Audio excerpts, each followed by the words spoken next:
What is EOS in a nutshell? You might have heard of EOS, which some have been calling it an Ethereum killer. And that's a really, really big claim. So today I'm going to talk about what is EOS, the people behind EOS, and how it's going to go on a crowd sale, and finally where you can find a little bit more information about EOS as well.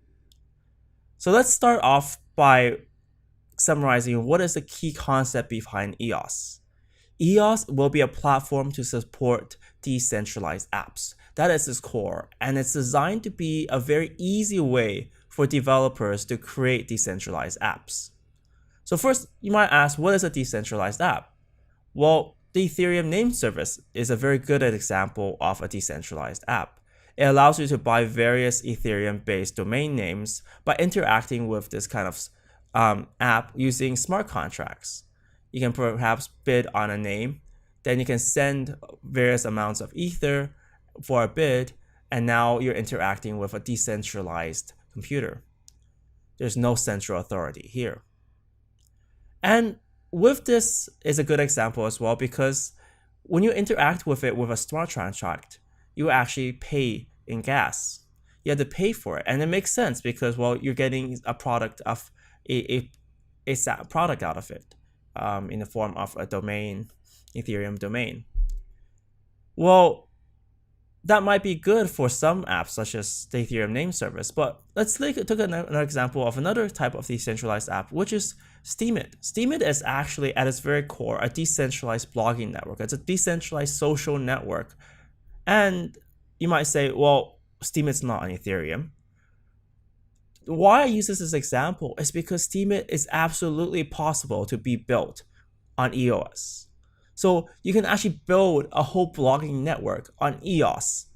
And the whole idea of EOS is to make the creation of such blogging network possible and easy to create without worrying about lots of code. And that's the beauty behind it. And that's the beauty of this example as well, because the creator of EOS is also the co-creator of Steemit and of BitShares as well. It's Dan Larimer. The main person you want to follow is EOS.io. There's a blog for EOS as well for information on the EOS platform.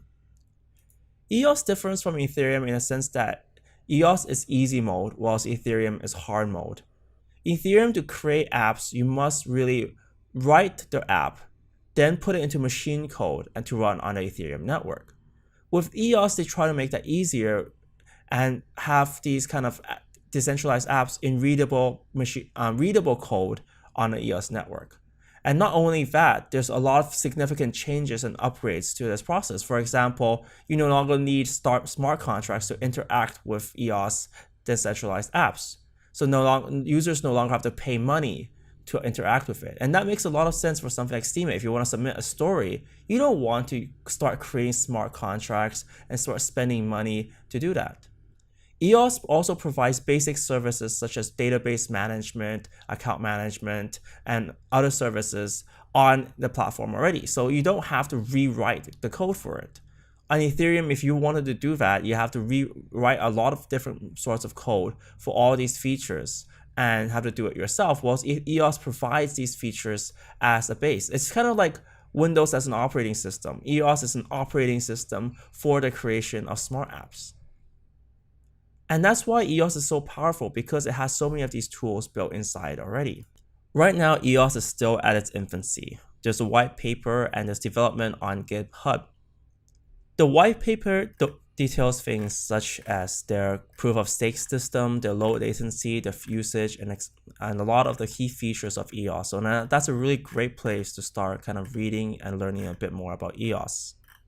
The EOS white paper can be located on Steemit, and I'm going to put the link below. Obviously, a huge project like EOS needs funding, and it's going to seek funding through an initial coin offering.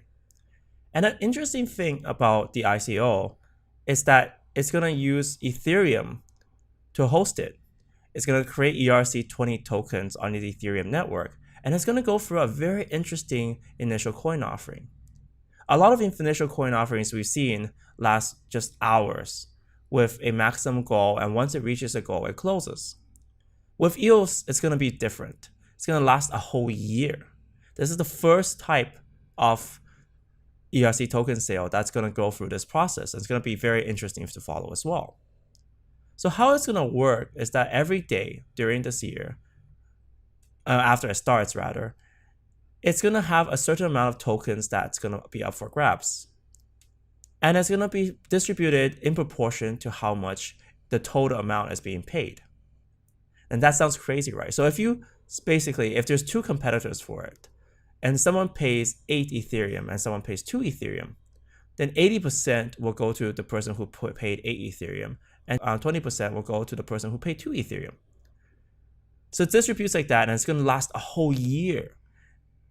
The objective of this is to kind of stabilize the price, and also it's going to try to gain more recognition. It's going to keep on pumping and pumping and pumping out different news and different information about it over the whole year and allow different people to participate.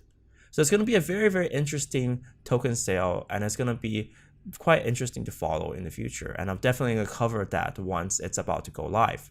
And lastly, how do you find information about EOS? Well, Steemit is a great place. Steemit also always has a fond memory of its co-creator, Dan Larimer. So there's an EOS blog on Steemit that you can follow. And also you can follow it using the EOS tag on Steemit. And these are great places to find more information about EOS. If you guys want to know more information about EOS, do put a comment below about what questions and what features of EOS you are most interested in. I'm going to do a video to cover that in the future. Guys, thank you so much for watching this video. I hope you enjoyed it. I have tons of other videos about various cryptocurrency coins, news, and more. So if you follow my channel and subscribe, you will not miss out on any of that. Thank you guys so much for watching. See you next time.